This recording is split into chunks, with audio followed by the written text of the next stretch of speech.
Jadi orang ateis itu bertanya, Tuhan itu berbentuk seperti apa? Kenapa Tuhan itu tidak pernah menampakkan dirinya?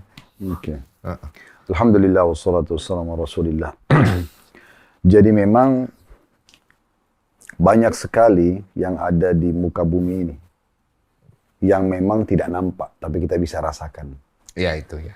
Ya, dan itu pasti ada sebabnya kenapa dirahasiakan. Contoh misalnya, kita kan rasakan lapar, haus, ngantuk, sakit, suka, benci. Tapi kan tidak ada wujudnya. Hmm, Tapi kan kita bisa rasakan keberadaannya kan. betul. Kita bisa rasakan lapar itu. Hmm. Kita bisa rasakan haus itu, capek itu, sakit itu, ngantuk itu, suka itu, benci itu. Semua kita bisa rasakan. Dari ini memang pasti ada satu rahasia kenapa dia tidak diwujudkan.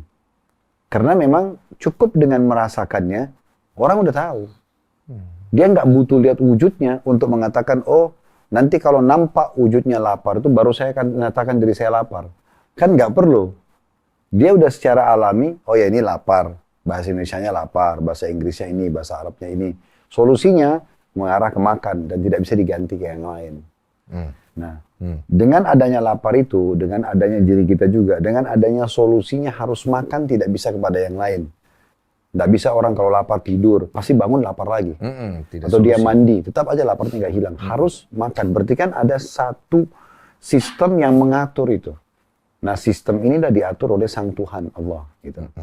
Kalau secara agama, kalau dalam Islam, memang diyakini wujudnya Allah yang maha sempurna itu akan nampak secara sempurna itu di surga.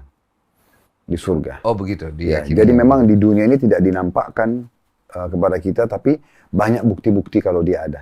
Seperti pergantian siang malam, turunnya hujan, populasi manusia, populasi hewan-hewan, tumbuh-tumbuhan.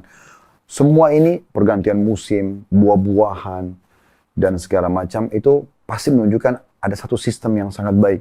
Bahkan di diri kita sendiri misalnya, fungsi mata melihat, telinga mendengar, hidung menghirup, bibir mengucap, lidah mengecap, misalnya tangan menjamah, kaki melangkah. Ini kan ada bentuknya dan ada sistemnya. Dan kita tidak bisa alihkan sistem. Tidak bisa misalnya kita makan melalui kuping. Nggak bisa kita misalnya bernafas melalui mata. Memang ada, berarti kan ada yang mengatur. Ada fungsi. Ya, dan ada pengaturan ini kan tidak mungkin kalau tidak ada yang mengaturnya. Nah, itulah mengerucut kepada Tuhan tadi. Iya. Nah, kalau kita hubungkan dengan agama, memang dalam Islam itu Allah Subhanahu wa taala menjadikan nikmat terbesar di surga nanti melihat wajahnya dan zatnya yang maha sempurna. Oleh karena itu orang dalam Islam berkeyakinan kalau orang yang masuk ke neraka dia tidak akan